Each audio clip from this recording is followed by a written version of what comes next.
तेलंगाना के health director Srinivas Rao ने कहा कि मौसम की तब्दीली के नतीजे में वबाई अमराज के फैलने का खदशा है, इसलिए आवाम को एहतियात बरतने की जरूरत है। उन्होंने कहा कि मौसम की तब्दीली के बाइस रियासत के मुख्तलिफ अजला में डेंगू, मलेरिया और चिकनगुनिया के मरीजों की तादाद में इजाफा हो रहा है।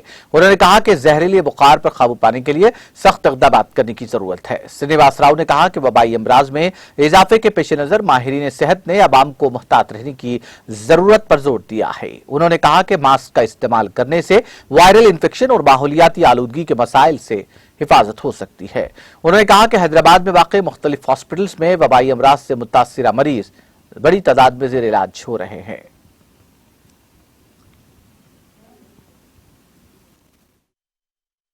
అండ్ ఈ వచ్చే వర్షాలు కూడా వాతావరణం ప్రస్తుతం ఉన్న వాతావరణం కూడా ఇలాంటి సీజనల్ డిసీజ్ పెరగడానికి కారణమవుతున్నాయి।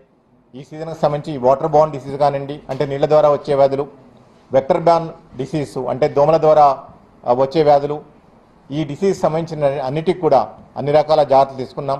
బట్ దీనికి కోవిడ్కి లాగానే ప్రజల భాగస్వామ్యము, ప్రజల సహకారం కూడా అత్యంత ముఖ్యమైనది। ఇకపోతే డెంగీ సంబంధించి ఈ డెంగీ ముఖ్యంగా మనకి అర్బన్ ఏరియాస్ అంటే పట్టణ ప్రాంతాల్లో, ఎస్పెషల్లీ జీహెచ్ఎంసీ ఏరియాల్లో ఇప్పుడు రాష్ట్ర వ్యాప్తంగా తీసుకుంటే 50% పైగా కేసులు మనకి జీహెచ్ఎంసీ ప్రాంతంలో నుంచే మనకి రిపోర్ట్ అవుతున్నాయి, ముఖ్యంగా హైదరాబాద్, रंगारेड्डी, मेडचल। नाज़रीन, हमारे टीटीवी न्यूज को सब्सक्राइब करें, बेल आइकॉन को प्रेस करें, शेयर करें और लाइक करना ना भूलें। और किसी भी एडवर्टाइजमेंट के लिए हमारे इस नंबर पर कांटेक्ट करें। हमारा नंबर है 9550102020 पर।